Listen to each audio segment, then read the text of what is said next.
I think one of the greatest things that we discovered coming out of 2020 was that a lot of people decided they would strike out on their own and become Christian entrepreneurs, to start a business, to believe for more for themselves. And then they took a risk, and risk is spelled F-A-I-T-H, and they ventured out on their own. I'm all about entrepreneurs, but in fact, that's exactly where I got my original start. It lay dormant for a long time, but it expressed itself and started more campuses, starting businesses for the church. And when I discovered what I had, that I could still do both, and it wasn't either or, but it was both and, to peg my friend Pastor Benny Perez. And I started my coaching business, consulting pastors, business people, real estate agents, entrepreneurs. You know what I'm talking about.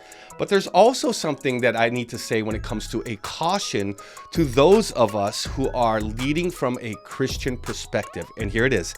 You have to lead with integrity. You see, there's nothing worse than someone that comes across as a Christian business person or as a Christian business and is linked up with different networks or collabs and doing all of these great things together, but they don't quite deliver on the product or their promise. It's bad business for everybody, it's bad business for them, and it just puts a shade all over the church. Let me give you 6 things that are very, very important if you are a Christian entrepreneur. Number 1, deliver on what you said you would deliver.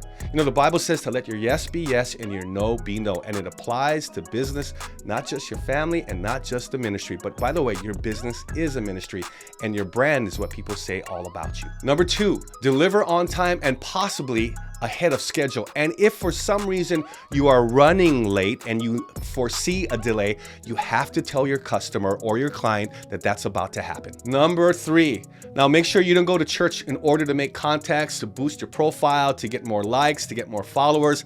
That would be just wrong. You have to have the right agenda of why you are going to church in the first place. As a matter of fact, it's God that brings you the increase. So if it happens, it happens. Let it happen. Don't go to church just to make a deal, but it would be the same thing as if someone went to church in order to date someone. I'm looking for someone to date, so I'm going to go to a bigger church. Nah, wrong agenda. Number 4, and I know a lot of pastors are going to be very, very happy about this, because here's why.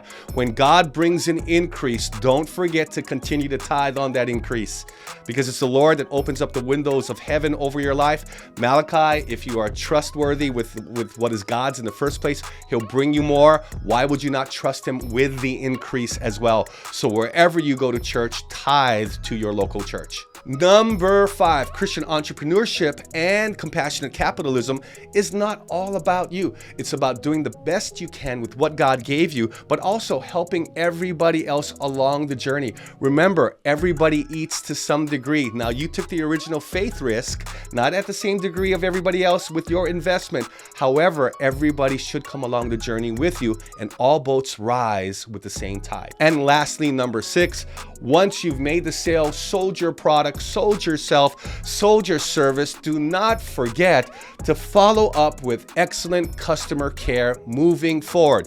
Circle back with your customers. How are you doing with the service? How is the product that I sold you? Is there any referrals that I can get based upon your good reputation?